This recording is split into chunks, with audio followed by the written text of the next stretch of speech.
Saludos fundidores. Hoy en el podcast de Fundiendo con la Biblia estaremos hablando sobre Masora. Masora, que significa tradición, es un conjunto de elementos paratextuales de los cuales estaremos hablando en el programa y con mejor explicación, que contienen algunos manuscritos de la Biblia hebrea y que nos conducen a información sobre concordancia, información exegética, pero que también incluye la vocalización, cantilación del texto consonántico de la Biblia hebrea. Y para esto no hay mejor persona que Elvira Martín Contreras. Elvira, que es una de las autoridades mundiales en Masora y una amiga, estará explicándonos hoy a profundidad sobre Masora y por qué deberíamos estudiarla.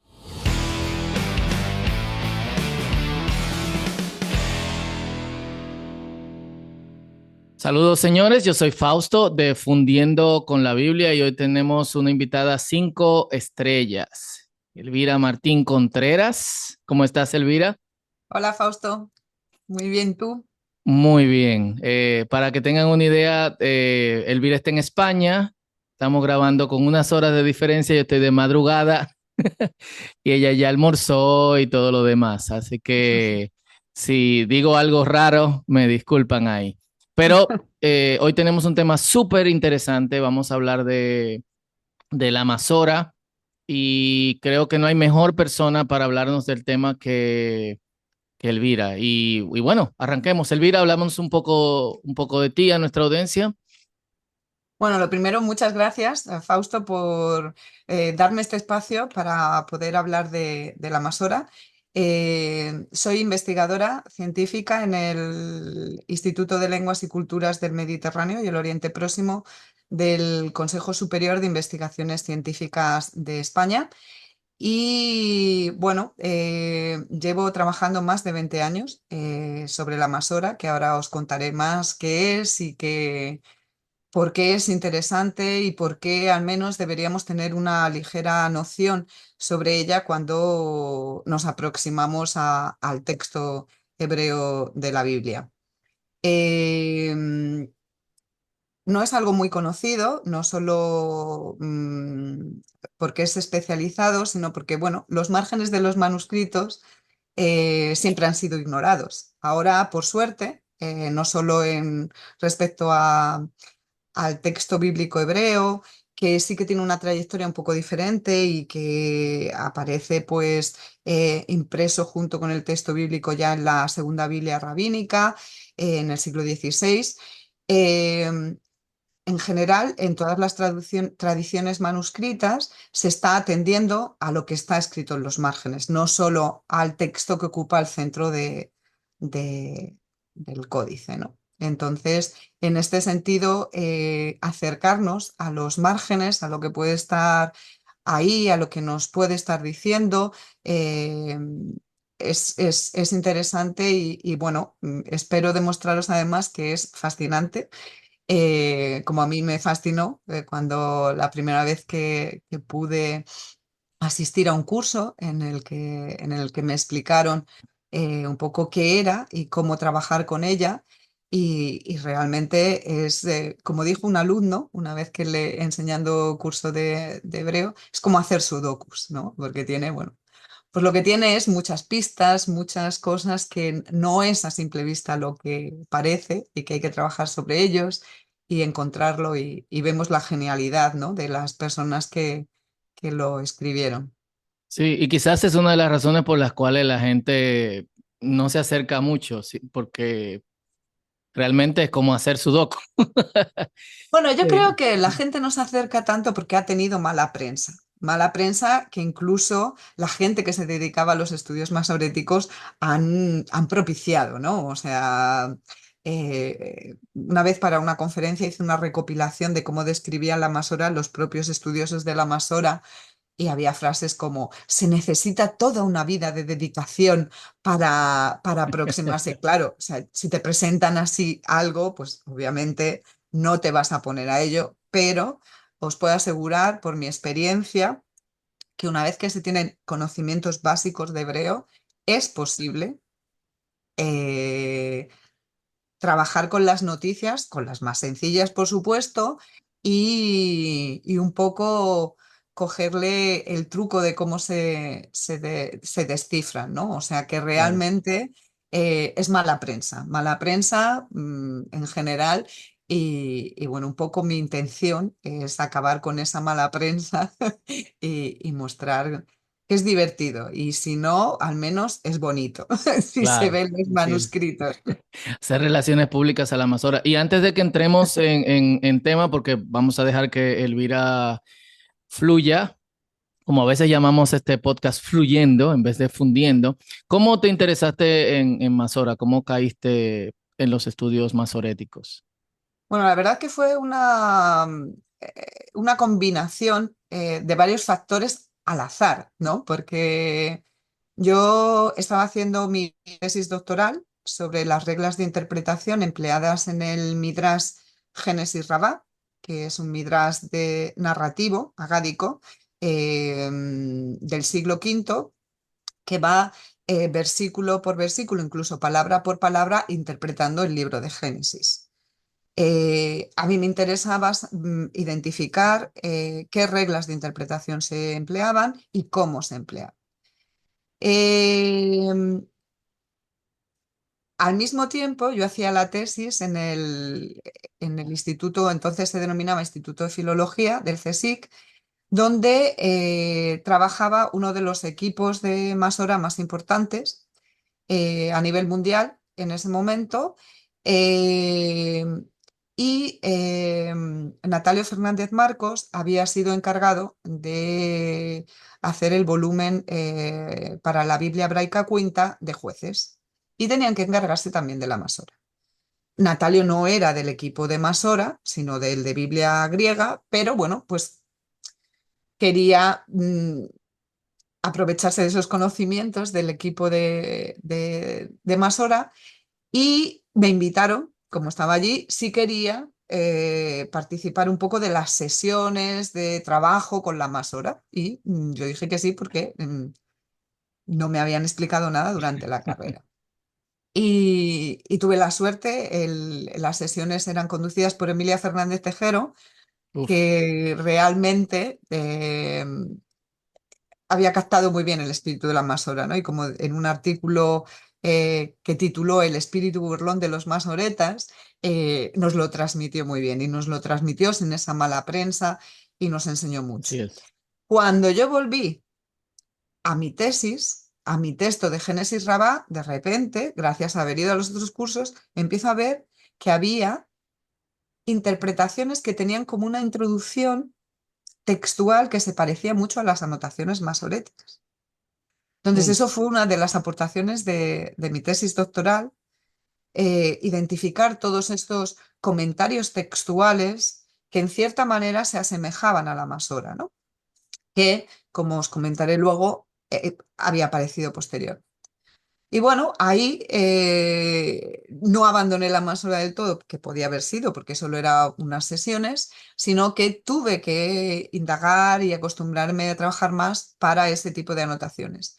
Y luego ya en mi trabajo postdoctoral lo incluí y también colaboraba en la edición del manuscrito de la masora del manuscrito bíblico M1 de la biblioteca de la Universidad Complutense y desde entonces, pues no lo he dejado, porque a medida que me iba metiendo más, pues no podía salir de allí. imposible. Es fascinante realmente, como dices, especialmente porque nos señala partes que con el puro texto no podemos darnos cuenta.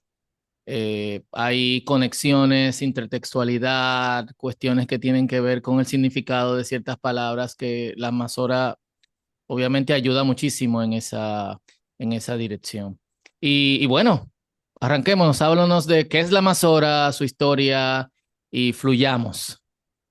Muy bien, antes de hablaros de la masora, porque no se entiende la masora sin esto, me gustaría, que además creo que es una precisión terminológica importante a tener en cuenta para evitar la cierta indefinición, vaguedad, usos que a veces generan más problemas, que es el concepto de texto masorético, ¿vale? Ok. Estrictamente hablando, texto masorético sería el tipo de Biblia en el que tenemos el texto bíblico acompañado de las vocales, los acentos y las anotaciones masoréticas que están en los márgenes. Por eso digo que es muy importante para la masora este término. Pero normalmente el término texto masorético, sobre todo en el campo de la crítica textual, se emplea para denominar a los manuscritos bíblicos más importantes, que son aquellos relacionados con la familia de Nasser. Os he traído aquí algunas imágenes, sería el Códice de Profetas del Cairo, según su colofón el más antiguo, y ahí os he señalado pues donde dice Moshe Nasser y que fue producido en Tiberias. Luego tendríamos el Códice de Leningrado, que es la Biblia más completa, y que también en algunos de sus colofones, porque tiene más de uno, se nos dice que fue producido en Fustat, que es el Cairo actual, entre el 1008 y 1011. Y veis en algunos, por eso hay aquí varios, porque son los Mm. diferentes colofones donde se nos señala que por Samuel ben Jacob, que sería el encargado sobre, este sería el escriba, pero sobre manuscritos producidos por Benasser, corregidos, ¿vale? Sí.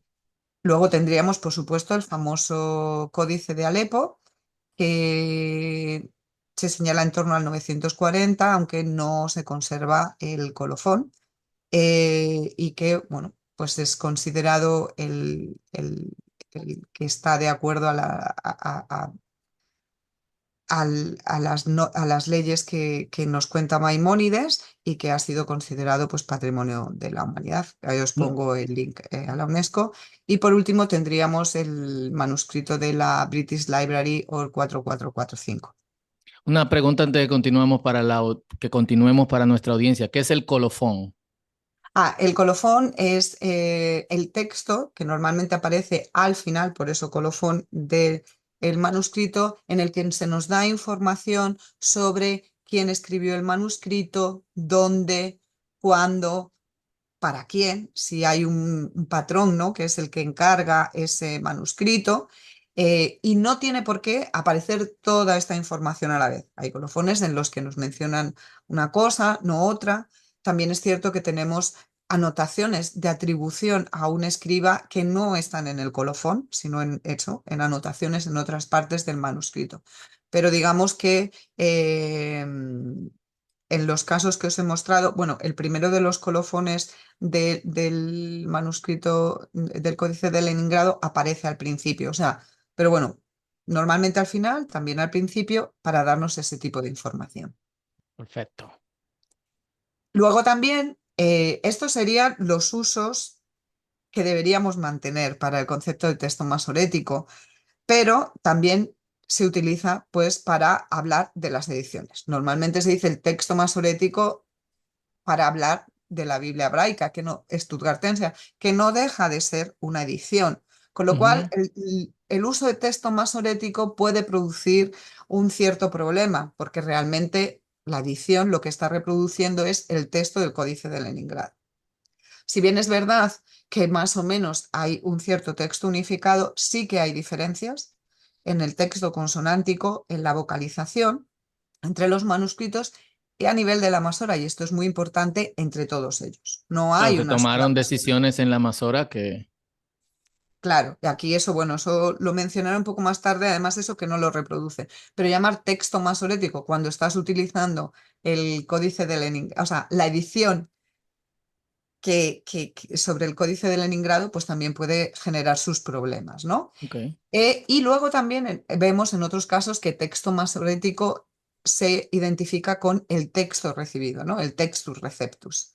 Esto ocurriría un poco a raíz de que la edición de la Segunda Biblia rabínica se va a convertir en el textus receptus para el judaísmo e incluso para el cristianismo durante unos siglos, ¿no? Entonces, esto también contribuye a una idea de que hay un solo texto y que se obvian todas estas diferencias Mm. que hay que tener en cuenta. Y hay que tener en cuenta desde el punto de la masora, porque como espero poder mostraros ligeramente, realmente una de las intenciones de las personas que se denominan masoretas, aunque no sabemos quiénes fueron, algunos se conoce por nombre, pero su intención era preservar precisamente las diferencias, las Ujú. minorías, para que uno no tienda a unificar el texto cuando copia, ¿no? O sea, Ok, por eso vamos a ver anotaciones que dicen 3 veces escrito de esta forma. ¿Por qué? Porque hay otras 30 veces en que esa palabra está escrita de manera defectiva, pero en 3 casos está escrita de manera plena. Con lo cual es importantísimo, desde el punto de vista de la masora, tener en mente que es, por mínima que sea la diferencia, tenemos que reconocerla y trabajar con ella. Por muy eso, interesante porque en ocasiones se dice totalmente lo contrario, que su punto era que nosotros conozcamos el texto a pesar de las diferencias. Aquí es, señalamos las diferencias y debemos de conservarlas porque es un texto sagrado.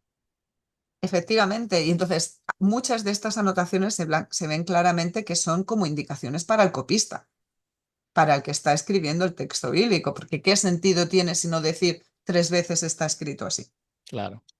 A veces se ha dicho que es numérica, pero bueno, cierta locura por los números pueden tener y son fascinantes, pero también es un método de control para la copia, porque luego te permite, porque se corregían, y eso a veces precisamente los colofones también lo dicen, que se ha eh, comprobado después, y a veces hay correcciones por el propio escriba, es un método de control, el contabilizar, ¿no? Ujú, Que tantas veces como que hay pequeños, ya lo veremos, en los que nos dicen cuántas palabras aparecen en ese libro, entonces tú puedes contar las palabras y así sabes si te has comido alguna en la copia, ¿no? Entonces, es muy importante lidiar y manejar las diferencias cuando trabajamos con los textos en los manuscritos, que es lo que yo siempre defiendo. Las ediciones son estupendas porque nos ayudan a ir más rápido, pero ahora que además muchísimos manuscritos están digitalizados, ya no tenemos excusa de no ujú, consultarlos, aunque tengamos la edición que nos ayuda a ir más rápido, ¿no? Pero es importante también ir a los manuscritos. claro. Bueno, un poco habiendo hecho esta distinción, lo siguiente sería un poco hablar muy breve porque realmente no sabemos cuándo aparece la masora ni cómo. Hay teorías, no soy partidaria de las teorías, más allá que para avanzar e iniciar investigaciones, pero bueno, hay teorías en las que se habla, y de hecho en el artículo sobre masora en la Enciclopedia Judaica que escribió Aaron Dotanen habla de la existencia de una masora oral. Que supondría una transmisión de las tradiciones textuales de manera oral hasta que se pueden poner por escrito. Porque aquí os traigo una imagen del gran rollo de Isaías descubierto en Qumran, que como veis el formato de rollo no tiene márgenes, que es donde aparecen muchas de las anotaciones de la Masora, con lo cual no habría espacio para ellas, pero es que además las prescripciones, la halajá, la ley judía, impedía añadir nada que no fuese el texto consonante del texto bíblico, porque si no el rollo era invalidado para su lectura, no era posible utilizarlo en la lectura en la sinagoga, ¿no? Entonces, no sabemos cuándo empieza a ponerse por escrito, pero sí que va a tener que ser cuando se adopte el códice. El códice, el formato códice en el judaísmo se adopta muy tarde, no se sabe tampoco a ciencia cierta cuándo, porque no tenemos testimonios entre el siglo segundo, después de los manuscritos de Qumran, hasta los primeros códices que han sobrevivido en torno al siglo 9-10. Claro, para Entonces, nuestra no sabe. audiencia, perdón, el códice es el precursor de nuestro libro. Entonces se Sí, pasa sería el del rollo, formato, lo que pasa que en manuscrito, o sea, sería formato libro, pero escrito a mano, ¿no? Hecho exactamente. sobre una piel de animal, con una serie de regulaciones, ¿no? Ese sería el formato códice. Aquí estáis viendo en pantalla una página. Se mantiene un poco la disposición en columnas del texto bíblico, que es el que no está señalado en rojo. em, y eso sí que estaba en el rollo, pero aquí ya tenemos vocales, acentos que no se incluyen en el rollo, y las anotaciones marginales que os he señalado, que serían las anotaciones de la masora. Aquí tenemos también esto, que sería parte de la masora, aunque en forma de lista, y esto que es estos pequeños resúmenes del número de versículos que os comentaba antes, de versículos, de palabras, de letras del libro de Deuteronomio en este caso, ¿vale?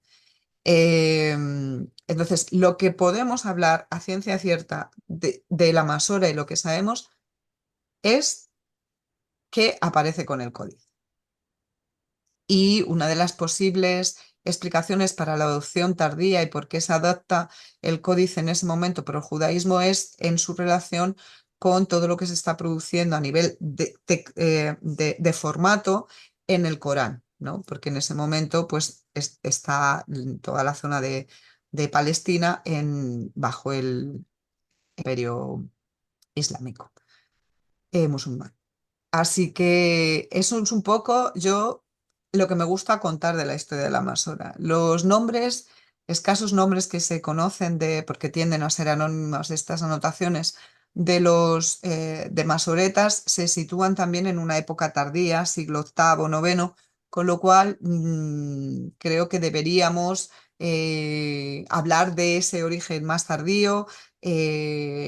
Una de los testimonios indirectos que se han utilizado para decir que la masora es anterior y esta masora oral sería la literatura rabínica, que es precisamente lo que os comentaba, que yo trabajé Ujú. no solo en mi tesis, sino más bien en mi etapa postdoctoral, y donde combinaba masora y literatura rabínica.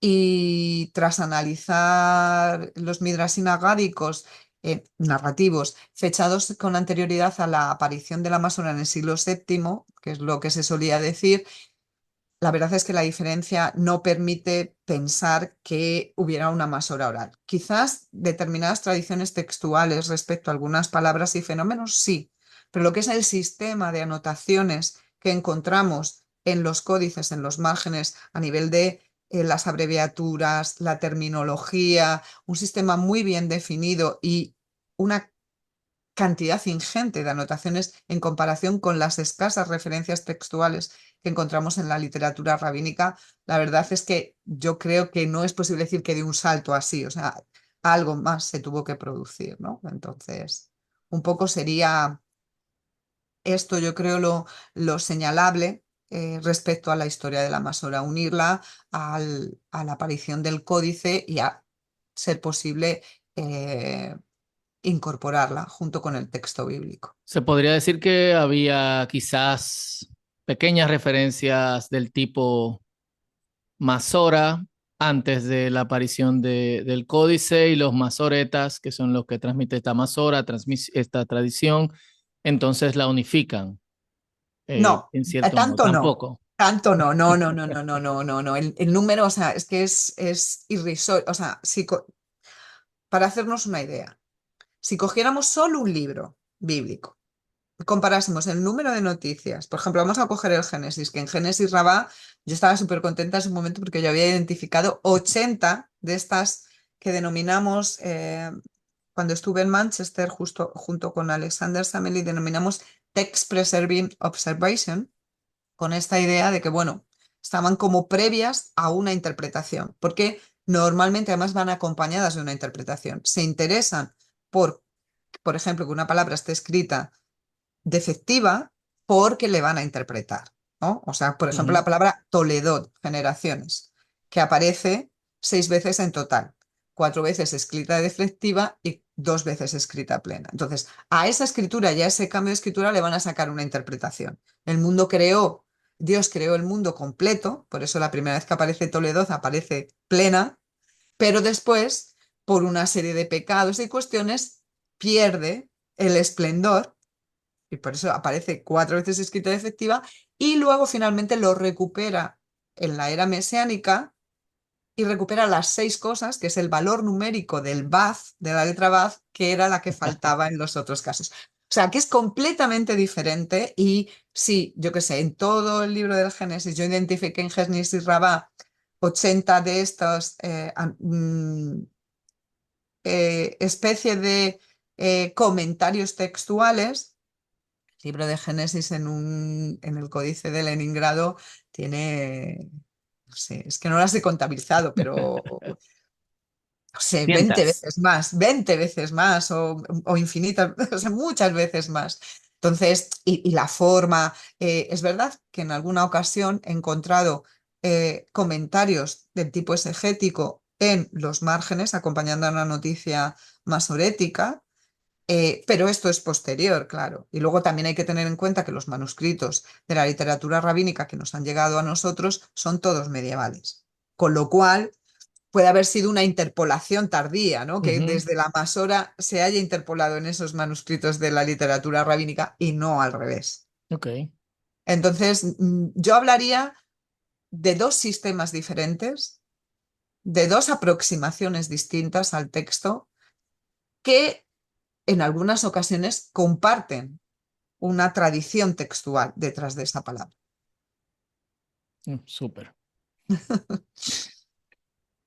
Bueno, aquí ya estáis viendo un poco cómo sería la Masora en el manuscrito.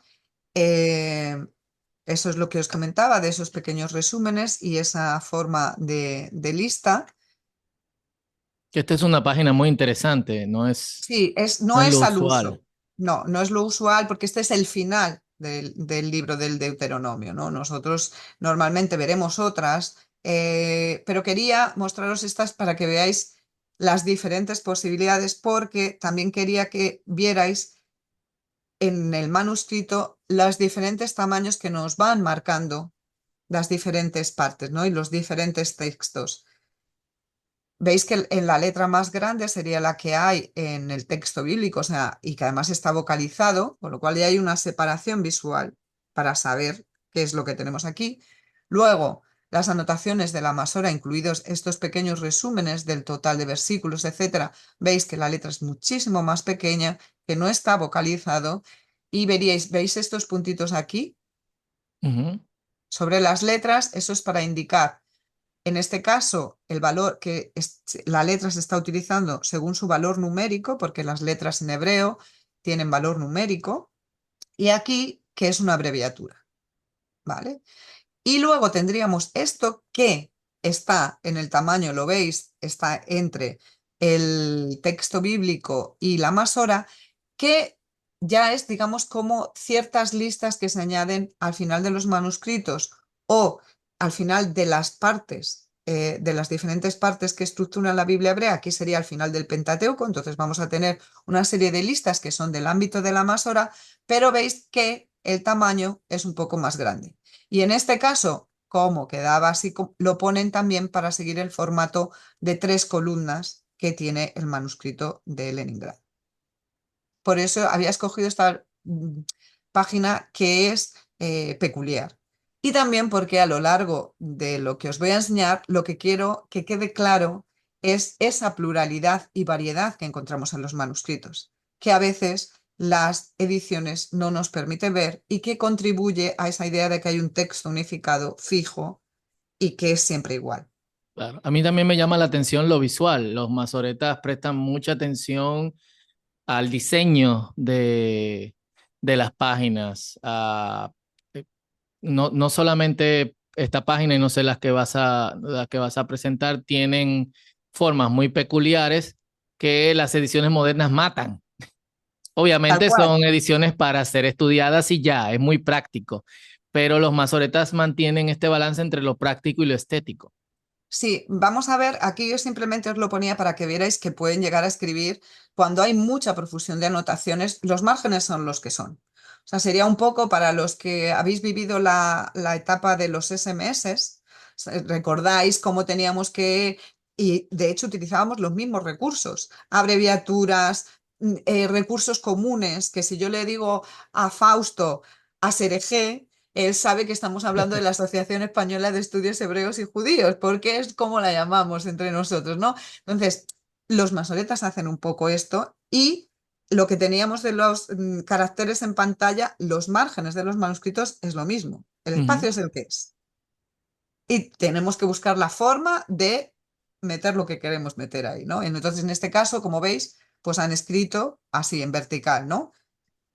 Aquí tenemos pues cierta forma figurada, que aquí entraría un poco lo que comentas, Fausto, de la cuestión estética, pero es que esto se puede complicar más allá. O sea, la anterior era del Códice del Cairo, pero este manuscrito, que es el manuscrito que os comentaba en el que participé, manuscrito M1 de la Biblioteca Histórica Valdecillas de la Complutense de Madrid, que fue uno de los manuscritos que se utilizó como base para la columna hebrea de la Biblia Políglota Complutense, que es de una belleza y de una riqueza en la información que contiene su masora, que aquí podéis ver simplemente una muestra de estas. Esto es en los márgenes inferiores, pero es que mirad en los márgenes laterales esta belleza.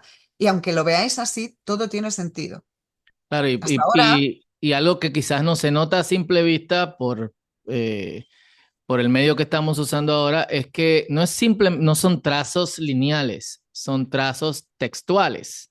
Las líneas que ustedes ven ahí contienen texto. sí, sí, está todo, o sea, claro, algunos de estos manuscritos habían estudiado desde el campo de la historia del arte, entonces se fijaban en los motivos y decían que no eran para leer y que las letras, porque estas micrografías, que así se denominan, todos estos dibujos están compuestos de letras, decían que estaban compuestas de letras, pero para hacer bonito. Pero no, o sea, eh, todos estos dibujitos tienen información textual igual que la que teníamos aquí, escrita en línea corrida y aquí, y esto ocurre lo mismo, todas estas onditas tienen información y es una información correcta textualmente. O sea, si la vamos luego a comprobar, es así, nos dan los mismos versículos, etcétera, que lo demás. También vamos a encontrar posteriormente, sobre todo en el mundo askenazí, lo que sería pues Francia, Alemania actual, que ya introducen otra serie de motivos más figurados, hombres, animales. ¿Veis? Aquí se ve un poco mejor las Sí, letras y no son letras, vamos, son palabras y es información exactamente igual que el otro tipo de anotaciones, ¿vale? Os he traído un poco para que veáis que son ingeniosos hasta en esto, que es un pájaro, es un avión, ¿no? Como decían en impresionante. Barrio Sésamo, es un gato, es un pájaro, pero esto se da básicamente en una época más tardía y en la zona de Askenaz, de Francia, Alemania, etcétera. Pero para que veáis estas formas, ¿no? Y también encontraríamos, y esto sí que es antiguo, la masora incorporada en lo que se llaman páginas tapiz. Estas son dos de las páginas tapiz del Códice de Leningrado, tiene más, eh, con clara influencia del Corán, donde aparecen también páginas Ujú. tapiz, pero sin escritura. No van a tener toda la escritura, que esta sería la característica, pero sí exactamente igual, todos estos marcos, este dorado.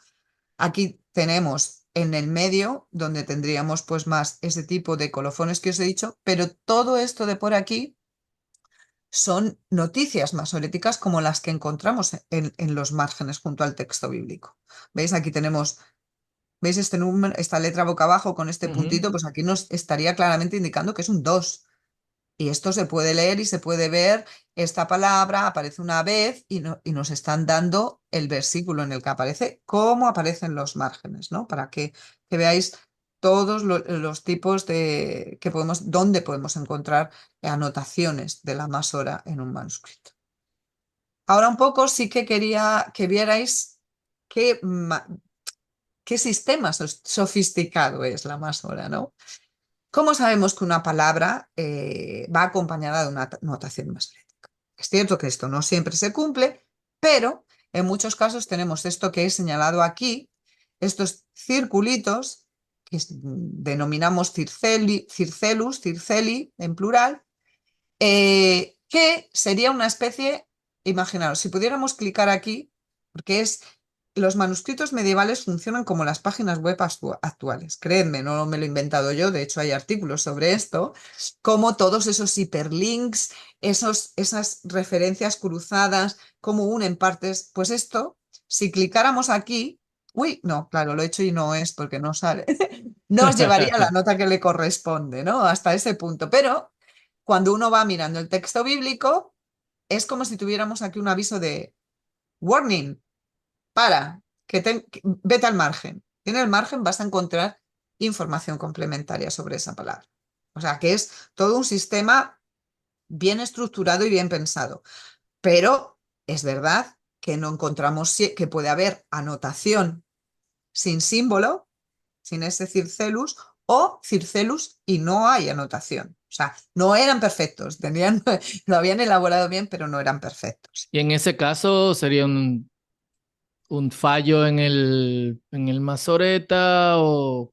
Pues es que no sabemos exactamente bien cómo era la copia, porque a veces en los colofones sí que se nos dice como que la misma persona escribió, vocalizó y masoretó. O sea, como que son funciones diferentes, pero en otros nos dicen que la masora fue añadida por otra persona. Ok. ¿Qué se añade cuando se está escribiendo? Probablemente no. Tenemos ahí lagunas que podrían llegar a explicar, como a veces también encontramos que las decoraciones se quedan a medias. O sea, que había diferentes momentos, pero no sabemos bien qué ocurría. Podemos especular. Yo Bien. tiendo a ser magnánime y no achacar todo a errores o fallos, Ok. porque de hecho, cuando a veces encontramos una contradicción entre la anotación y el texto, que puede ocurrir y no pasa nada, yo no tiendo a pensar que es un error, sino Mm. que esa deducción la sacamos cuando pensamos que hay una única masora que va acompañando a un texto. Pero cuando entendemos que las anotaciones, como ocurren en otras tradiciones manuscritas, tienen una cierta independencia del texto al que acompañan y de los diferentes momentos de copia, no debería suponer un problema. Con constatar la diversidad, la diferencia y decir, en otro manuscrito encontramos esto, yo creo que sería nuestra labor cuando trabajamos como masora, no decir que se han equivocado, porque a veces simplemente es como cuando la vocalización atenta a la regla, ¿no? Y entonces se dice, ¿qué pasa aquí? Se han equivocado porque se sale de la norma. No, bueno, es una excepción. Y teniendo en cuenta que ellos mantienen las excepciones y que el proceso de creación del texto bíblico son siglos y que tiene pues sus reduplicaciones, un montón de este tipo de fenómenos, yo tiendo a pensar que, bueno, es parte del proceso de copia que no llegamos a entender, que lo debemos anotar y constatar, pero yo creo que ahí termina nuestro papel. Esta es mi opinión. Ok. Aquí os traía un poco para que veáis aquí en concreto, ¿no? Lo que os decía, los símbolos y aquí en el margen veis la noticia que la acompaña. En este caso nos están diciendo de esta expresión y le dijo Dios, nos están diciendo que aparece 4, ¿vale? Y para hacernos referencia a qué es toda la expresión, veis que tenemos dos simbolitos, Ujú. dos circeli. Es para que sepamos que es sobre todas estas palabras, no sobre una sola. ¿Qué pasaría? Eso es lo que se suele denominar a las noticias que aparecen en el margen masora parva, que es simplemente una denominación de lugar, no es que sean diferentes. Tiene que ver cómo se expresan, es diferente, pero tiene que ver con la posición.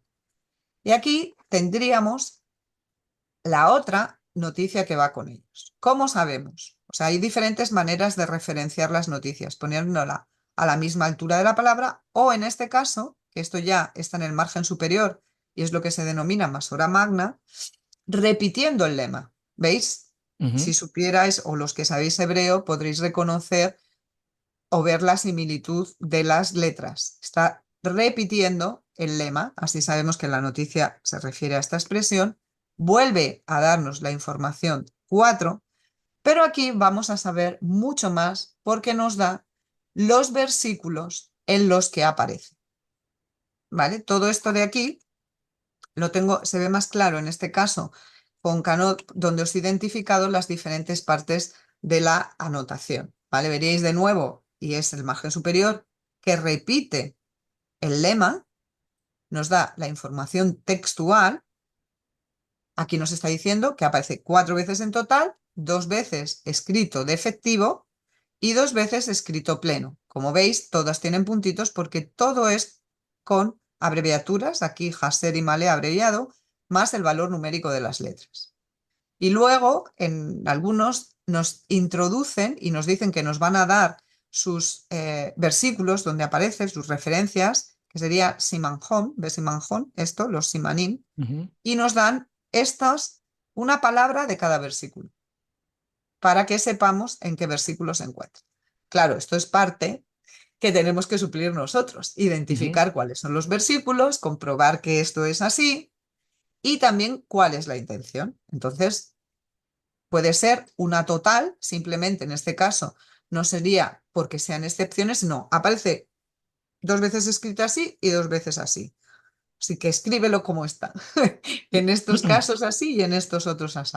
Y una cosa interesante de los Simanim es que obviamente esto es anterior a toda la innovación de los versículos y los capítulos, así que no nos puede decir está en Isaías capítulo tanto, versículo tanto, sino que nos da una palabra de cada versículo. ¿Eso apuntaría a que la gente tenía un compromiso con memorizar el texto? Sí, bueno, es lo que se dice, que se sabe en el texto de memoria. Y eso se puede corroborar en ocasiones porque se confunde en el simán. Sí, Oh, no pasa nada, quiero decir que a veces lo que hacen es, hay 2 versículos que son muy parecidos, nos pueden dar una palabra que sea del otro. O sea, que sí que se ve eso. O nos está diciendo la noticia claramente que es defectiva, pero cuando reproduce el trocito de cada versículo, nos lo da plena. Y es una tendencia. Yo no diría que es un error porque es la tendencia en general. ok, Porque claro, ahí, al dar el simán, lo que interesa, creo yo, es decir, es en este donde se escribe así. O para que sepas que es esta la palabra. Pero ya te ha dado la información. Ya claro, tienes la información y ya tienes dónde localizar. Y sí, es cierto, es muy importante porque, y eso también nos genera una cierta dificultad, no ahora que tenemos concordancias electrónicas.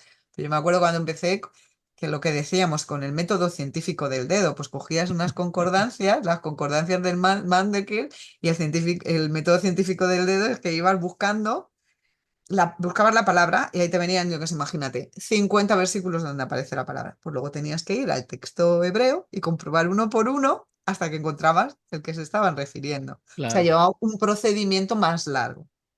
Pero ahora ya no hay excusa porque con las eh, concordancias electrónicas es relativamente, bueno, por no decir muy fácil, identificar qué versículo es y comprobar. Claro. Es relativamente fácil porque para nuestra audiencia las concordancias electrónicas también se equivocan y Bueno, claro, bastante. ese es el problema con toda edición y con toda concordancia, que por eso, de nuevo, siempre yo recomiendo a los estudiantes, a cualquier persona que se inicie en la Masora, que trabaje, que siempre vaya al manuscrito. Un trabajo riguroso tiene que pasar por la comprobación de lo que está escrito en el manuscrito. Que lo otro es súper útil Claro, y nos ayuda y nos lo hace más rápido, pero siempre, siempre, siempre, para que sea un trabajo riguroso, tenemos que volver al manuscrito. Y como además ahora pues están digitalizados, es que no tenemos y excusa, tenemos altísima que verlo. resolución, ¿eh? Estupenda, sí, sí, que se ve a Impresionante. veces los poros de donde iba el pelo del animal, ¿no? De verdad, o sea, es increíble. Así que sí, nosotros en el manual que publicamos sobre Masora, de hecho, eh, animamos desde el inicio y utilizamos imágenes de los manuscritos y demás para que se vea esa cuestión, ¿no? Y curiosamente, mientras que a los masoretas o a los escribas se le dice se equivocó, no se suele señalar tanto las equivocaciones en las ediciones o en las herramientas eh, electrónicas, ¿no? Parece que creemos más en su fidelidad y en su esto que lo que hicieron los antiguos, ¿no? Pero Claro. también hay que comprobarla. Muy bien visto, Fausto. Bueno, aquí simplemente para que veáis esas listas que os decía al final, que en el fondo vuelve a ser un poco la misma estructura, ¿no? O sea, lo llamo título porque ahí es un poco donde te da la información textual, pero aquí en este caso pues nos dice lista de todas las palabras que aparecen solo una vez, ¿vale? Eh, em, y el acento que tiene. Luego el lema y dónde está. O sea, como veamos, aunque el formato sea un poco diferente por el lugar, se mantiene el mismo tipo de esquema para dar la información. Y aquí, de nuevo, Uf. vamos a ver en esta maravillosa eh, página tapiz del Códice de Leningrado, donde podéis ver que tiene de todo escrito, pues a esa forma de rombos y demás, ¿no? Pues, por ejemplo, podéis ver en rojo los versículos bíblicos y que están vocalizados por ser versículo bíblico. O sea, hasta aquí van a hacer esa distinción en tamaño más grande y vocalizada. Y luego algunas anotaciones masoréticas en azul, que aquí os tengo sobre lo que es, y lo que es fascinante son esta lista, que tenemos 37 rombos exactamente para darnos la lista de las treinta y Wow. siete palabras que ocurren dos veces en la Biblia y en que en cada vez tiene un significado diferente. Y nos lo Wow. dan de esta forma, ¿no? La belleza esa que comentabas, Fausto, antes, pero para que veáis que siguen manteniendo el mismo esquema, os lo voy haciendo así más grande y os lo identifico. Aquí tendríamos cada uno de Ah, estos rombos, tendríamos de nuevo lo mismo, el lema, la palabra del texto bíblico, la información textual, aquí nos está diciendo dos en dos sentidos, ¿vale? Así abreviado, la ujú. información textual y después una palabra para cada versículo que lo identifica. Como veis, Wow. independientemente de la forma y del lugar en el que aparezca, es sistemático y el mismo tipo más o menos, ¿vale? Y bueno, respecto al contenido, pues os cuento, hay muchísimas de grafía, de cómo está escrito, que esas son las que digo para mantener esas diferencias, esas formas, eh, eh, anomalías o cosas más restrictivas. Pero en este caso, bueno, ya que existe este fenómeno, que no sé si habéis oído hablar, pero Ujú. que existen cuatro palabras que tienen una letra suspendida, ¿no? Y para que veáis, no todos los manuscritos ponen la letra suspendida, aunque tengan anotación en el margen, pero este caso, que es del Códice de Alepo, podéis ver ahí el Nun de Menasé, que está colgado, y en el margen, aquí, la anotación en la que nos está diciendo 4, ¿vale? El valor del Dalet, y por eso nos pone eso, Teluyim. O sea, voladas, ¿no? Ujú. Este caso, por ejemplo, las letras suspendidas sí que aparecen en la literatura rabínica, o sea, sería una de estas tradiciones Claro. que sí que es desde antiguo. La literatura rabínica van acompañadas del por qué está suspendido, ¿no?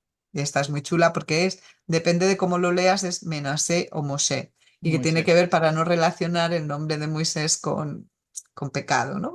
Claro, con Eh, este rito que va, es de hecho una religión paralela que va desde el tiempo de los jueces hasta el exilio. Y sin la nun suspendida sería Moisés, en cierto modo. Claro, entonces, bueno, en este caso, pero es verdad que luego va a haber discrepancias con otros fenómenos, ¿no? Que sería una de las cosas por las que yo creo que no podemos hablar de esa masora oral, aunque sí de tradiciones, obviamente, ¿no? Ok. Luego tenemos otro de los grandes que serían la diferencia entre lo que está escrito en el texto consonántico y lo que se lee, que en muchos casos pues es el querequetir, escrito, leído, o en este caso el ejemplo que os traigo son de la tradición de las palabras que se leen pero que no están escritas en el texto, ¿vale? Y que tenemos el fenómeno contrario, que están escritas en el texto pero que no se leen. Para que veáis, por ejemplo, pues en Leningrado no todos los manuscritos lo marcan de la misma manera, que esa es una de las discrepancias interesantes también y que creo que pueden reflejar muchas cosas.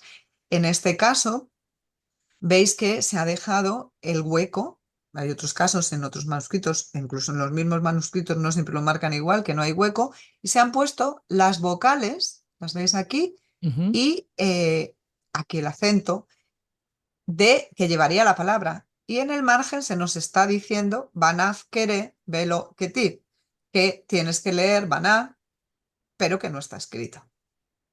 Luego encontramos en otros manuscritos, pues que a lo mejor lo han escrito y a veces lo han borrado cuando han ido a poner la anotación. O sea, que se ve ahí todo ese tipo de problema que puede generar y que nos indica pues diferentes momentos de copia, intervenciones posteriores, porque se usaban, se comparaban entre manuscritos. Entonces a veces podemos encontrar una anotación que dice, yo esto lo he visto así en otro manuscrito. O sea que realmente los márgenes de los manuscritos bíblicos hebreos son muy ricos y no solo por la información que nos da, sino que podemos ir viendo cómo se entiende y cómo se lee el texto en diferentes momentos cuando tenemos en cuenta la época en la que se escribe ese manuscrito. Y eso se ve también en las diferencias entre los manuscritos. Luego tendríamos también cuestiones gramaticales, pues aquí, por ejemplo, pues de esta nos están diciendo que 17 veces está escrita plena en femenino, ¿vale?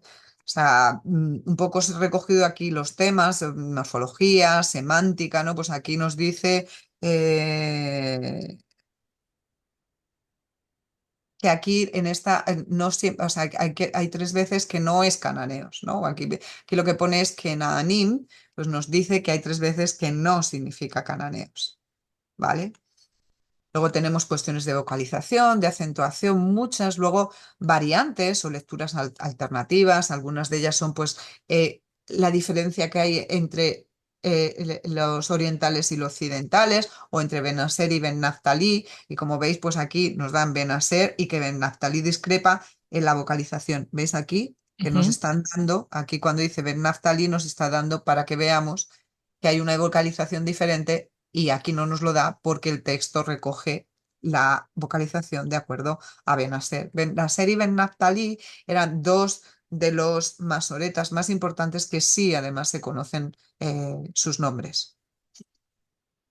Y aquí tú has señalado algo interesante. No sé si vas a hablar de manera más amplia en un ratito sobre eso. Tendemos a pensar que todas las masoras son iguales, todas las anotaciones masoréticas, pero según lo que tú has señalado, pueden discrepar entre un manuscrito y otro. ¿Es así? Es así incluso en el mismo manuscrito.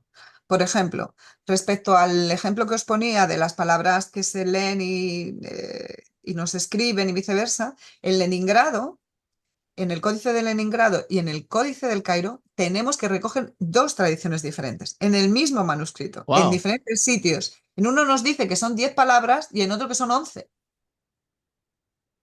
en el mismo manuscrito. en el mismo manuscrito. Que lo curioso, además de ese caso, que yo descubrí esa lista. ¿Y por qué la descubrí? Simplemente porque conté, porque Emilia Fernández Tejero en aquellas sesiones lo que nos decía es que teníamos que comprobar la noticia siempre, que teníamos que contar, que teníamos que buscar si correspondía o no. Y esto lo digo porque aunque nos ayude, por ejemplo, el módulo de Masora que hay ayúdame, Fausto, que se me ha olvidado ahora mismo el módulo En de... SBL. En, en SBL, no.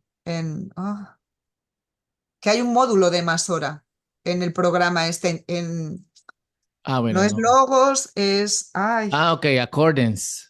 en Accordance, exacto, hay un módulo específico de Masora con la Masora de Leningrado, que tiene sus fallos también, que algunos he identificado. Sí, Entonces,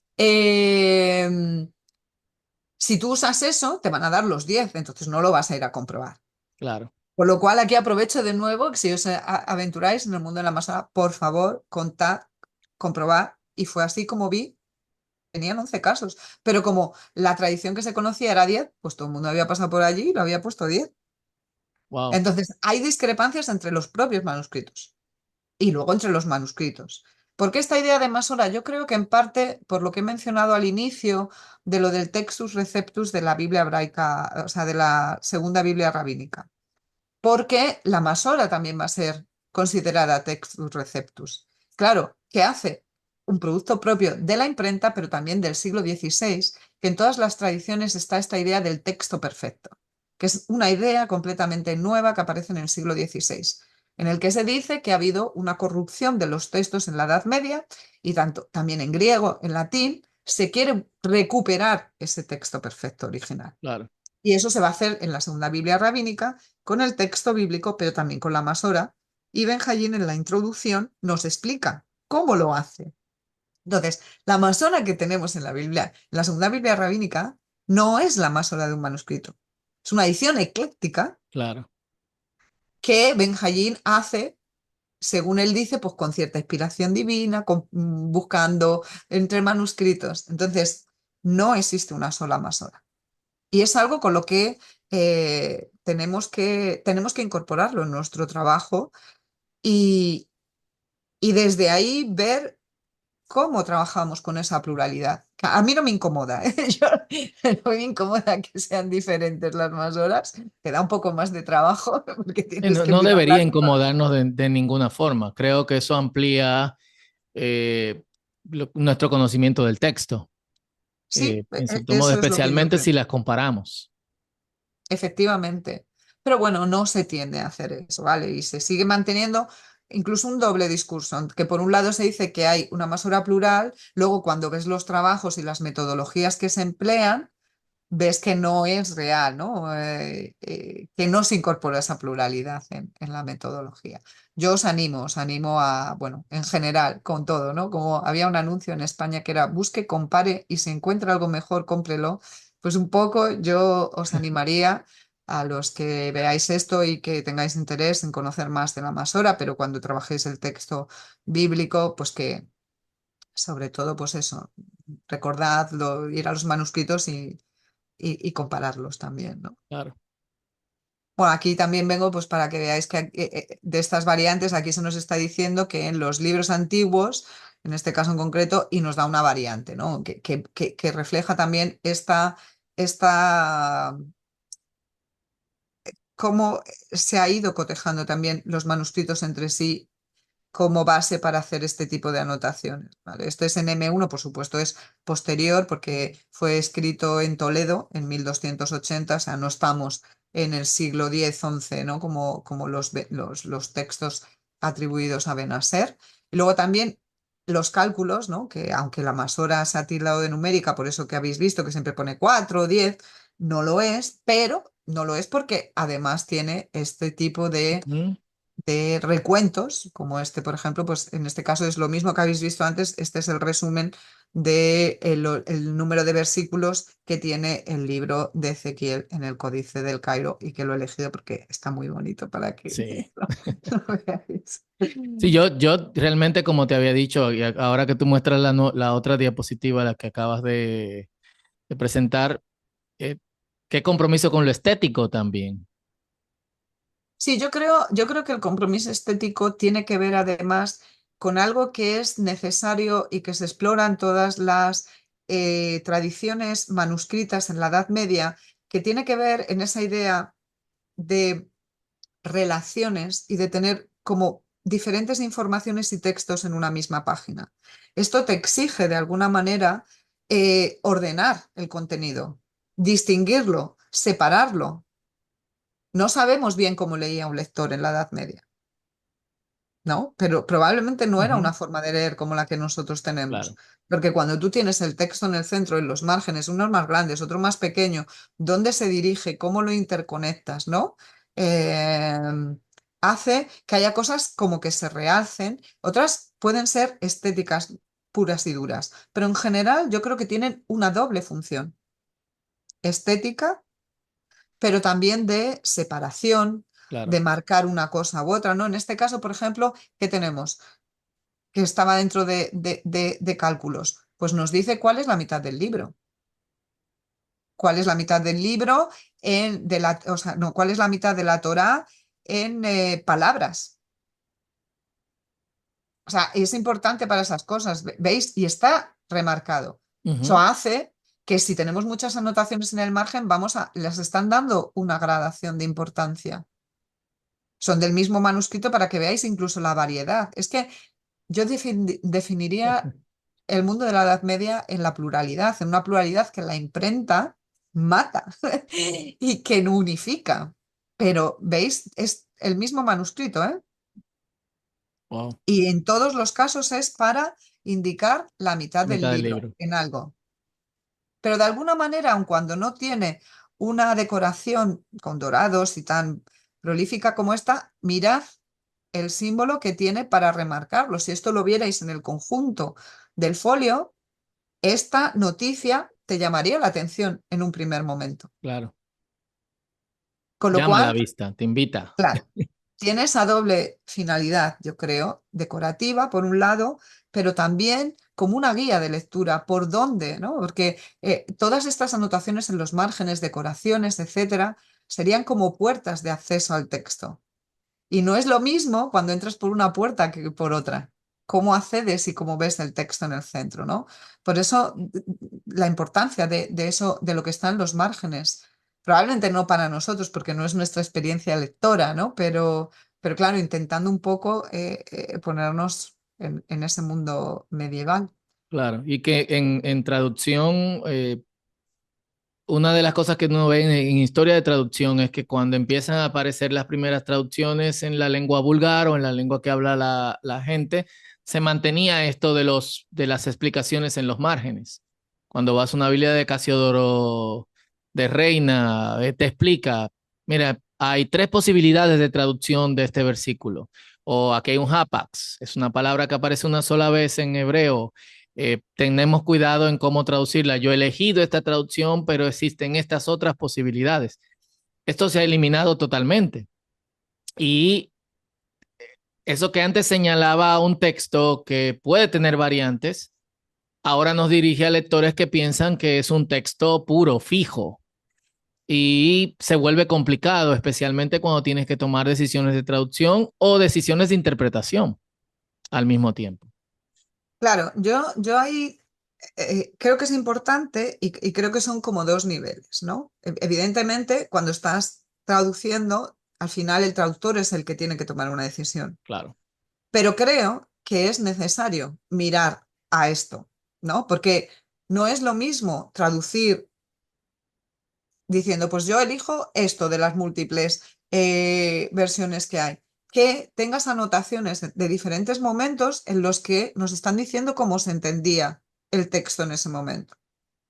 Por ejemplo, aparte de las anotaciones de la masora en la que nos dice, ojo, que esto es o de esta raíz, que también influye en la interpretación, porque lo podemos interpretar como que es de una raíz y es de otra, porque nos lo claro, está diciendo la masora. Entonces, a la hora de traducirlo, va a afectar, porque no es lo mismo que sea de una raíz que de otra.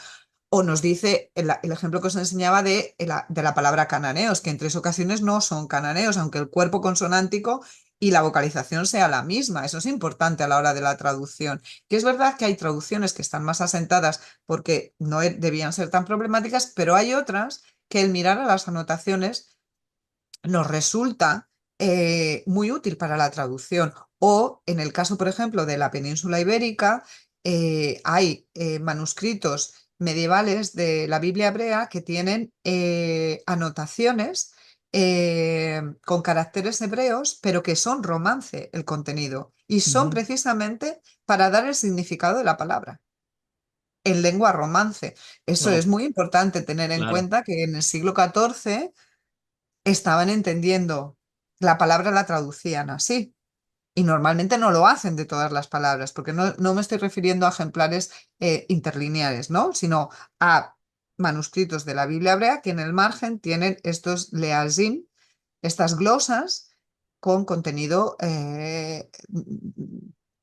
vernacular, ¿no? O en ujú, castellano o en catalán, que también se da en Francia, etcétera, para textos hebreos, ¿no? Yo creo que para la traducción, en concreto, el mirar a la masora es importante. Como un testimonio más, yo no digo que sea lo que hay que decidir al final, ¿no? Pero creo que es necesario tenerlo en cuenta y no claro, ignorarlo. Solo yo es lo que reivindico, porque no se mira. claro. Y te apoyo en esa reivindicación, que creo, y lo hemos hablado en otras ocasiones, hay que hacer un puente. de hecho, entre estudios masoréticos y estudios de traducción, porque resolveríamos algunos problemas que están resueltos hace cientos de años. O por lo Claro, menos la masora nos ofrece, la información masorética nos ofrece soluciones con las que estamos luchando y que son posibilidades que no estamos considerando y que antes se consideraban. claro, sobre todo eso, que consideremos algo que estaba, ¿no? Y que es importante, pues si en Claro. el siglo XIV, vale, tenemos el testimonio del 10 y es este, pero si en el XIV nos están diciendo algo sobre esta palabra, incorporémoslo también, será mucho más fácil a la hora de interpretar y decidir. Yo soy partidaria de darle voz a los manuscritos, que están llenos de pistas, o sea, y es increíble porque a mí me pasa en mi trabajo que cuando vuelvo sobre el mismo manuscrito veo cosas que no había visto antes, no a nivel de contenido, ¿no? Pero de pistas, Ujú. de un lenguaje, pues por ejemplo, identificar diferentes manos o cosas así, es mirar y remirar, porque creo que es que el problema está en esa diferencia en cómo nos aproximamos a los textos. Y no podemos imponer nuestra forma de abordarlo. Tenemos que dejarles más espacio a ellos y mirar, aprender a Sí. ver. Yo creo que aprender a mirar y ver. Y bueno, ya simplemente deciros un poco, pues, qué es lo que se han dicho, ¿no? Siempre la definición era que la masora era el instrumento para la preservación precisa del texto bíblico. Y desde luego lo es, pero yo añado todas estas, ¿no? Para la copia, para la lectura, para la interpretación. Y en todas ellas, lo que comentaba antes, el afán es preservar las minorías. O sea, yo creo que los masoretas morirían si renacieran y vieran la intención unificadora que hacemos con las ediciones o no sé qué, les daba algo y se volvían a morir porque toda su labor de, de preservar todas esas diferencias, esa, en el fondo, recoger esa larga tradición y rica tradición de cómo se va formando el texto bíblico, ¿no? Eh, habría que conservarla más. Claro. Y por último, bueno, por mi parte, os quería simplemente mostrar para que veáis eso que Fausto ha dicho muy bien, en que las ediciones matan, ¿no? Matan cómo está el texto, que lo has dicho en un momento dado y me ha gustado.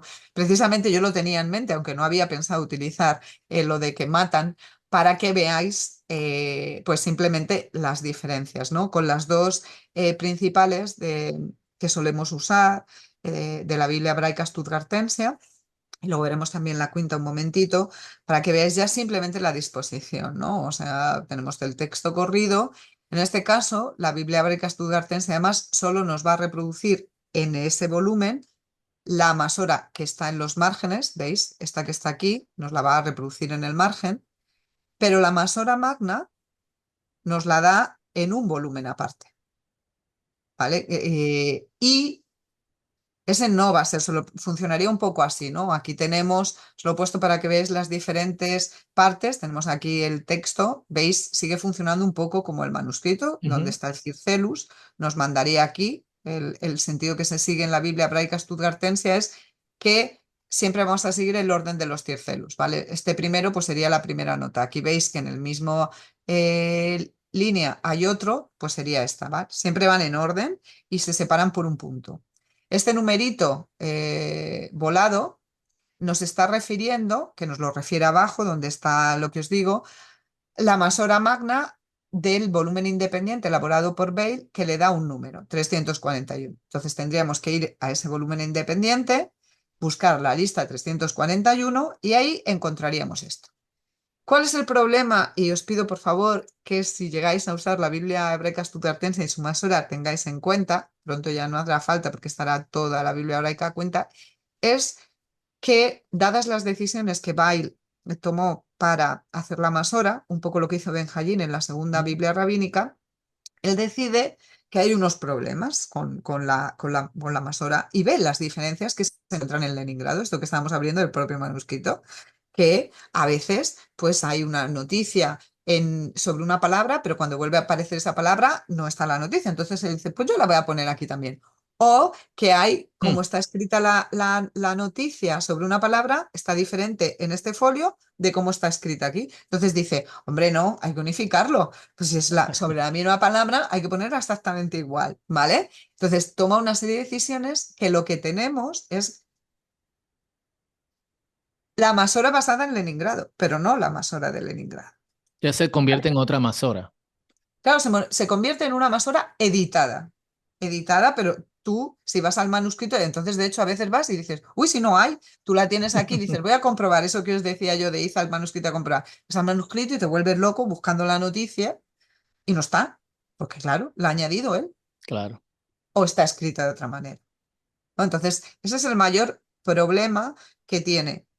Y os traigo también la Biblia hebraica cuenta, que si veis, sigue faltando un poco esa disposición, pero al menos pues la Masora Magna la va a poner en el margen inferior, ¿no? Un poco respetando los lugares, y no está en un volumen aparte, porque lo que hay luego aparte va a ser la traducción y los comentarios, pero va a poner aquí, intenta reproducir incluso, ¿veis esto aquí del final? Que Ujú. parece un circulito con dos puntos a un lado y dos puntos a otro. Intenta reproducir lo que aparece al final, ¿lo veis aquí? Está aquí, Sí. exactamente igual al final, para marcar el fin de ese bloque. Veis que están esos dos puntitos, el círculo y los dos puntitos. O sea, tiene una intención de reproducir en la masora que está en el manuscrito, ¿vale? También aquí, si lo vierais, separan las noticias, ellos lo separan aquí donde está, si hay un punto lo reproducen, o la terminología tal cual aparece o con su abreviatura y el punto para que lo indique si está en el manuscrito. O sea que a nivel de reproducir es más fiel. Ahora bien, también tiene sus problemillas, ¿no? Bueno, aquí veis en la parte, en cada volumen de cada libro, tendríamos esto que es la traducción a veces o el comentario. Aquí tenéis la traducción de la noticia, ¿veis? O en este caso está el comentario. ¿Cuál es el problemilla que tiene la cuenta desde mi punto de vista? Que emplean demasiado probably a scribal error. O sea, esto es muy constante con esa idea de que hay Mm. un error, etcétera. Que en algunos casos claramente es un error, pero en otros tiene otras explicaciones y que yo animo a buscarla para que veáis aquí un poco cómo lo reproduce, ¿no? Esto sería Ujú. lo que aparece respecto a esta y aquí nos lo está traduciendo, ¿veis? 8 veces y sus referencias, que era lo de los Simanjón que decía, y aquí nos está dando la identificación de los diferentes versículos. Un poco para que veáis y si lo utilizáis, pues todo lo que haya de la Biblia hebraica cuenta, pues sería mejor a ese nivel porque es más fiel a la Masora. Y si utilizáis el módulo de Masora en Accordance, también es fiel y es muy útil porque tiene muchos comentarios. Es verdad que tiene algunos errores o no es sistemática en señalar algunas cuestiones, pero en general, y ahí tenéis todo. Reproducida toda la masura de Leningrado, aunque en la cuenta todavía no se hayan publicado todos los No, volúmenes. súper bien, no sabía. Realmente yo prefiero lo físico o mirar Sí, a los manuscritos. Me pierdo un poco con los módulos de... claro, es cierto que quizás los módulos ayudan si ya te manejas muy bien con Masura, porque realmente lo que te ayuda a veces son muchos comentarios pero es verdad que a lo mejor para iniciarte en la Masora no es lo más adecuado. O Sí. sea, pero como una herramienta más para comprobar, porque es una de las labores que hay que hacer cuando se trabaja con Masora, comprobar la información, yo creo que para eso sí que es muy buena, ¿no? Porque es todo el trabajo que hizo Dotan y en ese sentido tiene muchos comentarios útiles, ¿no? O sea, pero sería más a ese nivel, o sea, Ujú. sobre todo es útil a nivel de información sobre esa noticia en concreto. Ok. Pero, y no sé, yo creo que más o menos esto era lo que había pensado, que para mostraros qué es la masora, su utilidad, para animaros a explorar, a tenerla en cuenta, pues que podía ser útil. que con una compañera en su momento escribimos un libro sobre la Masora, está en castellano, con muchos ejemplos, fotografías y demás, que si alguno está interesado en seguir y ir consultando a veces la Masora os puede ser útil. Por supuesto, si alguno quiere contactarme, también estoy disponible, pero yo creo que vamos, que allí está casi todo lo que hay. Sí, y Y vamos a poner, de hecho, aquí en la descripción del capítulo vamos a poner el enlace al libro y también algunos artículos de Elvira, un par de artículos de Emilia que también me parecen muy interesantes porque ella escribe de forma sencilla. Realmente te acerca a la Masora la forma en que escribe. En algunos casos tienes que conocer un poco, pero te motiva. Se ve la fascinación que tiene por la Masora, de modo que algunos de ustedes puedan acercarse a estos recursos. Si alguien está interesado en acercarse por primera vez a la Masora, ¿qué tú recomiendas?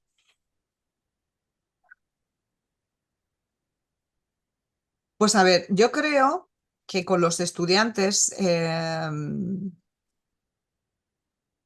salvando todos los problemas que tiene la Biblia hebraica estudiantense, claro, no conozco muy bien, conozco más el ámbito universitario español, ¿no? Y que la Biblia hebraica stuttgartense es la edición que se utiliza constantemente por los estudiantes. Entonces, creo que el ser capaz de consultar, saber manejar la masora que está en la Biblia hebraica stuttgartense es muy útil, creo, como un primer acercamiento, sobre todo porque va a ser una edición que se va a consultar constantemente, ¿no? Claro. Eh, o la de la Quinta en los casos en los que esté. Pero la Quinta, fíjate, curiosamente, precisamente porque se acerca más al otro, quizás es más compleja inicialmente, ¿no?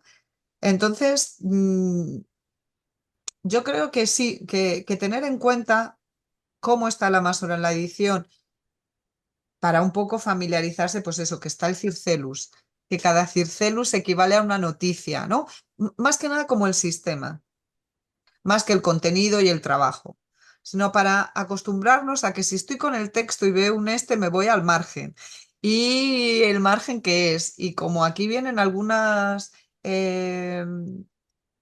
términos masoréticos al inicio, pues así me voy haciendo un poco una idea de que pues dos, cuatro o así, ¿no? Para una noción muy, muy, muy sencilla. Luego, es que me parece feo decir lo de nuestro manual, pero realmente es que está No, no, no, pensado. no. O sea, y de Me da hecho un poco creo de apuro, pero que yo creo que está muy no bien lo que solamente ha es lo hecho. mejor que hay en español, es de las pocas cosas que hay en español y yo creo que es válido totalmente acercar a la gente al manual. Que hay una nueva edición, de hecho. Bueno, una nueva edición, pero que no cambia nada. Realmente simplemente que se acabó el libro. Quiero decir, no Ah, nos han bueno, dado la bien. oportunidad de hacerlo Ujú. porque, por ejemplo, toda la parte del texto bíblico está muy desfasada. La parte inicial, ¿no? O sea, yo esa no la recomendaría, pero lo que sí que es que en el este están los recursos que se necesitan, cómo trabajar una noticia masorética y te va paso por paso diciendo cómo que tienes que hacer. Eso sí que es muy útil. Para cada fenómeno te explica, te da muchísimas anotaciones para que veas un poco, porque realmente la masora se aprende haciéndola. Y cuanto más Ujú. anotaciones mires, más vas a saber. O sea, es Así es. la forma, ¿no? Pero bueno, ahí sí que te dan unas pautas. Yo creo que la metodología es fundamental, como en casi todo, por otra parte. Pero ser muy riguroso, hacerte con una forma de trabajo. Entonces, lo primero que hago es esto, lo segundo esto, saber el material que necesitas consultar. Todo eso yo creo que está explicado muy bien en el manual. Entonces, y como luego al final de como cada tema te dan damos unos ejercicios para que pongas en práctica lo que has aprendido, que tienen la solución al final, como los libros de pasatiempos, te permite un poco ver si has entendido o no, ¿no? Y luego pensando en que la gente que lo haga quizás quiera más, pues hay una sección al final del todo que es por si aún quieres más.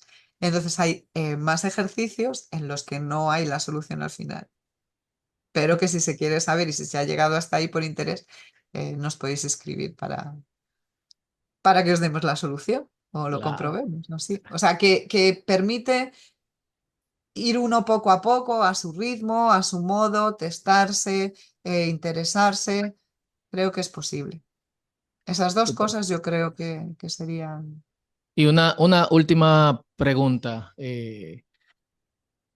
Siempre hemos hablado de esto, y yo estoy dentro del mundo de la traducción, aunque ya llevo un par de años con tu guía eh, indirecta y en algunos casos directa, estudiando la Masora. Me parece fascinante, me de mucha ayuda. No la domino todavía como quizás debería dominarla, pero siempre hemos hablado sobre este puente y lo mencionamos algunas veces dentro del episodio de hoy, que debe haber entre el mundo académico y el mundo de traducción. En este caso en particular de Masora, ¿qué tú recomendarías a traductores que ya conocen muy bien la lengua hebrea, han trabajado con el texto por años, pero todavía no ven el interés en la Masora? Desde una experta en Masora, ¿qué tú le recomiendas a ese grupo de traductores, muchos que van a estar viendo el episodio de hoy, honestamente? Para que vean la utilidad, ¿te Sí. refieres, Fausto? Yo creo que hay algunos artículos que demuestran esa utilidad, en la que se ve qué matices se pueden perder si, si no se mira la masora, ¿no? Y quizás uno de mis artículos, que es sobre la palabra aví en Ruth 3:15, un poco señala eso, cómo suelen ser las cosas estas al Ujú. final, es todo parte de azar. Tú estás trabajando sobre algo, pero hay... y yo llegué ahí, pues precisamente por una de las anotaciones de estas Text Preserving Observation en la literatura rabínica. Cuando fui a comprobar la masora, aquello fue, dije, Dios mío, ¿pero esto qué es? Y entonces empecé a buscar testimonios masoréticos, y desde la masora estaba clarísimo que esa palabra era de otra raíz, no de la que se había considerado. Es cierto que en este caso no cambia mucho la traducción, pero podría cambiarla un poco y al menos, o sea, tenerlo en cuenta, ¿no? Ese artículo quizás puede ilustrar cómo algo que está ahí dentro de la tradición judía, vamos, que estaba en la literatura rabínica, porque la literatura rabínica, que fue lo que me llamaba, ya decía que le falta un alef. Y yo, ¿cómo que le falta un alef? ¿Cómo le va a faltar un alef a esta raíz? Si se dice que es de la raíz yajá. Claro, pero tanto la literatura rabínica como luego la masora, con lo cual ahí sí que hay una traducción textual, es de la raíz yabó. Y claro, es una forma que le falta el alef. Y era todo lo que empezó por la literatura rabínica y luego encontré muchísima información en anotaciones masoréticas insistiendo sobre eso. O sea, hay una tradición fuerte, continuada sobre esa raíz, que esa palabra venía de esa raíz, ¿no?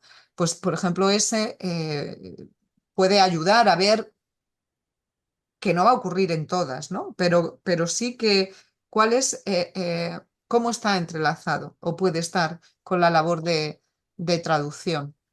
Pero yo creo que en el fondo también, cuando hablamos de los puentes, el trabajo interdisciplinar, yo creo que en el fondo el verdadero trabajo interdisciplinar es que haya más comunicación y colaboración, porque en el fondo no podemos saber de todo, ¿no? Y Ujú. entonces, eh, como decías, bueno, algo domino de la masora, no sé si mucho no, pues es estupendo que te motive, que te acerque, pero claro, si estás haciendo otras cosas no puedes estar haciendo más horas. Y como decía, más horas se adquiere según lo haces, Claro, ¿no? siendo más hora. Entonces, no es necesario que los traductores ahora sean unos expertos en más hora, pero que puedan conectar con expertos en más hora siempre y cuando esté en su interés y en su idea, que eso hay que consultarlo, ¿no? Claro, Entonces, yo creo que sí que hay que tener nociones, porque esas nociones te van a permitir darle la relevancia y la importancia que tiene, pero también establecer puentes reales, ¿no? No solo entre claro. los temas, sino entre la gente que se dedica a diferentes... Y ocurre lo mismo para el estudio del texto bíblico, ¿no? Sería necesario pues, que hubiera mayor interconexión entre los de crítica textual, los de estudios rabínicos, los de Masora, porque al final van avanzando, se van descubriendo cosas, pero luego no se incorporan en lo que se creía y Claro. eso no es bueno, ¿no? Entonces yo creo...